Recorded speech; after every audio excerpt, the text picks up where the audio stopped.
ये कहानी मध्य प्रदेश के ग्वालियर शहर के एक बेहद मशहूर बोर्डिंग स्कूल विद्या निकेतन की है।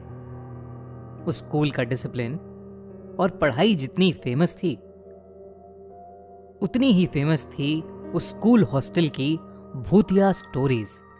एक रात 12th क्लास के 4 दोस्त मिलकर वहीं भूतिया बातें डिस्कस कर रहे थे, जब उनमें से एक लड़का सूरज कहने लगा कि उसके पास एक ऐसा गेम है जिसकी हेल्प से वो ये पता लगा सकते हैं कि हॉस्टल की सब फेमस बातें सच भी हैं या नहीं।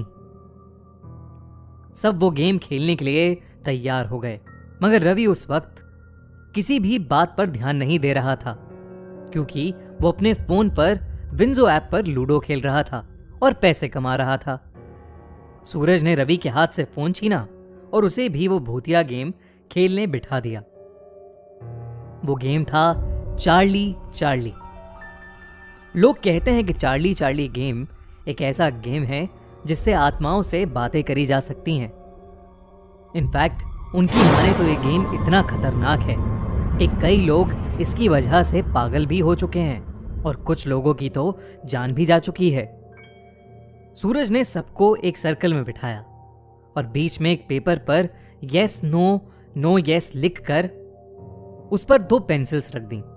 रवि ये देखकर हंसने लगा और वो सर्कल से उठकर जाने ही वाला था कि अचानक कमरे की लाइट्स फ्लिकर करने लगी। ये देखकर सबके होश उड़ गए। तभी सूरज ने रवि से वापस आराम से बैठने को कहा और फिर सूरज ने गेम की तरफ देखते हुए कहा, Charlie Charlie are you there? यानी चार्ली चार्ली क्या तुम यहां हो? चार्ली चार्ली क्या तुम यहां हो? ये कहने के बाद सब वेट करने लगे, पर कमरे में कुछ नहीं हुआ। सूरज ने दोबारा वही सवाल पूछा, तब भी कुछ नहीं हुआ। इस पर रवि ने उस गेम का मजाक उड़ाना शुरू कर दिया। लेकिन तभी सर्कल के बीच पड़ा पेपर जोर से हिलने लगा। उस पर रखी पेंसिल्स भी इधर उधर रोल होने लगीं। सूरज ने फिर से वही सवाल पूछा, चार्ली चार्ली क्या तुम यहां हो? और तभी पेंसिल घूमकर यस पर पॉइंट करने लगी। सब हैरान होकर एक दूसरे को देखने लगे। इसके बाद एक एक करके सब चार्ली से कुछ ना कुछ क्वेश्चंस पूछने लगे, जिससे वो कंफर्म कर सकें कि सच में चार्ली की आत्मा वहां वाकई थी या नहीं। किसी ने पूछा, चार्ली क्या तुमने आज तक किसी को डराया है? तो किसी ने पूछा, चार्ली क्या कभी तुमने किसी की जान ली है? पेंसिल घूमती रही, कभी यस पर तो कभी नो पर। रवि उस सर्कल में बैठे बैठे भी सबका और चार्ली चार्ली गेम का मजाक उड़ाता रहा। उसे अब भी लग रहा था कि सूरज सबके साथ कोई मजाक कर रहा है। सबकी बारी हो चुकी थी और सूरज ने रवि को चार्ली से सवाल पूछने के लिए कहा। रवि ने मजाक में पूछा, चार्ली क्या तुम बेवकूफ और पागल हो? इस पर पेंसिल नहीं हिली और रवि को विश्वास हो गया कि चार्ली चार्ली गेम बकवास है और वो सर्कल से उठ गया। लेकिन जैसे ही वो वहां से उठा, उसी वक्त पेंसिल घूमकर यस पर पॉइंट करने लगी और फिर जोर जोर से हिलने लगी। कमरे की लाइट्स अब और जोर से फ्लिकर कर रही थीं। सब डर के मारे अपनी जगह पर जम से गए थे।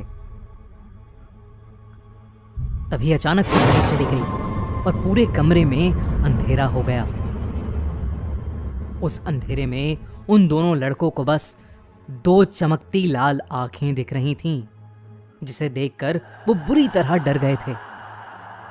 सूरज ने जल्दी से जाकर लाइट ऑन की।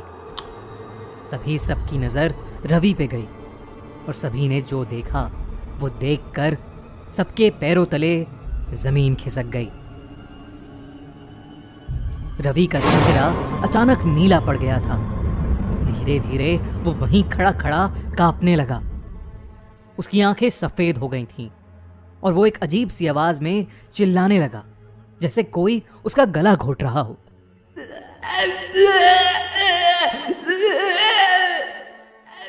रवि की चीख सुनते ही वार्डन उनके कमरे में आ गया और तभी रवि बेहोश होकर जमीन पर गिर गया।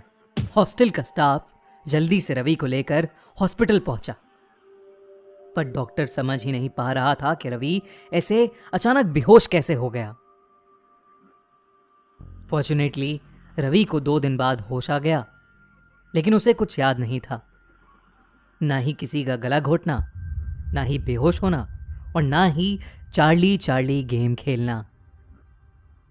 सूरज और उसके बाकी दोस्तों ने डिसाइड किया कि वो लोग फिर से ऐसा कोई भूतिया गेम नहीं खेलेंगे।